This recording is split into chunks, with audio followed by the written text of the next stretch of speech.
Una po sa ating mga balita, nakabalik na sa bansa si Pangulong Aquino matapos ang kanyang pagdalo sa ika-27 ASEAN Summit sa Kuala Lumpur, Malaysia.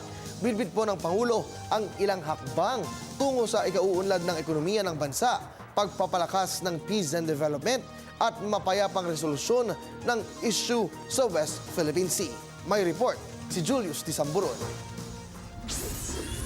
Ladies and gentlemen, His Excellency Benigno S. Aquino III, President of the Republic of the Philippines. Balik bansa na si Pangulong Aquino matapos siyang dumalo sa ika-27 ASEAN Summit sa Kuala Lumpur, Malaysia.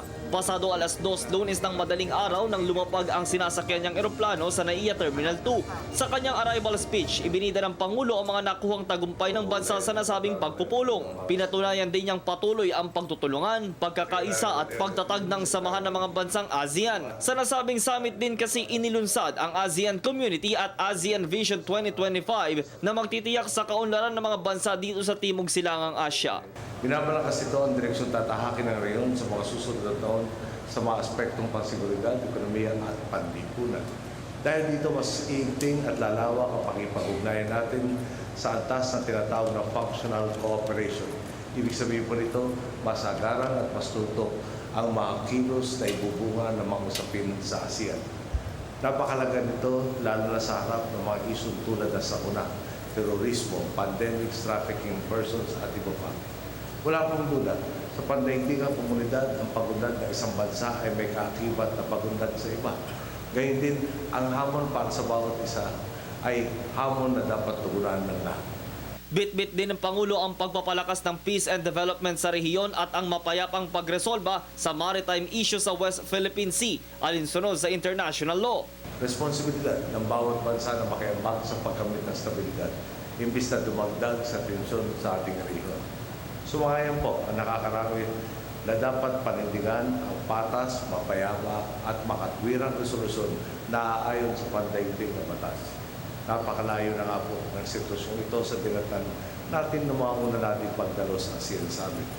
Dati, bilang na bilang ang mga handang makiambag ng kanilang tinig sa atin. Ngayon, napakarami na natin kabalikan sa paninindigan.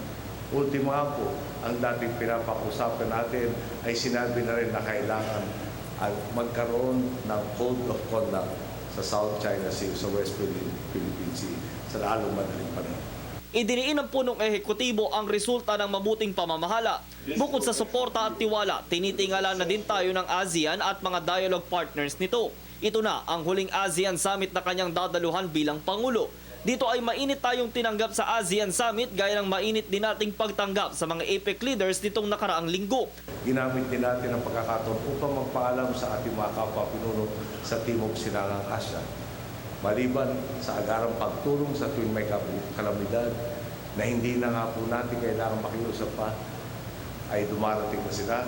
Nagpapasalamat din tayo sa naging pagbabahagi ng punto de vista at karanasan na nakatulong upang higit natin mapagtibay ang pakikipag-ugnayan sa kanilang mamamayan at pamahalaan. Sa 2017, sa Pilipinas gaganapin ang pagtitipon ng mga pinuno ng ASEAN. Mga boss, sa panahon yun, nakapili na kayo ng bagong pinuno.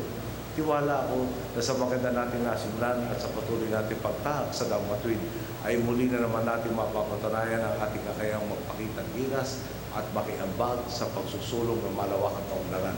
Pinasalamatan din ng Pangulo ang kanyang mga boss sa walang sawang suporta at makikipagtulungan tungo sa ikauunlad at ikatatatag ng ating bansa.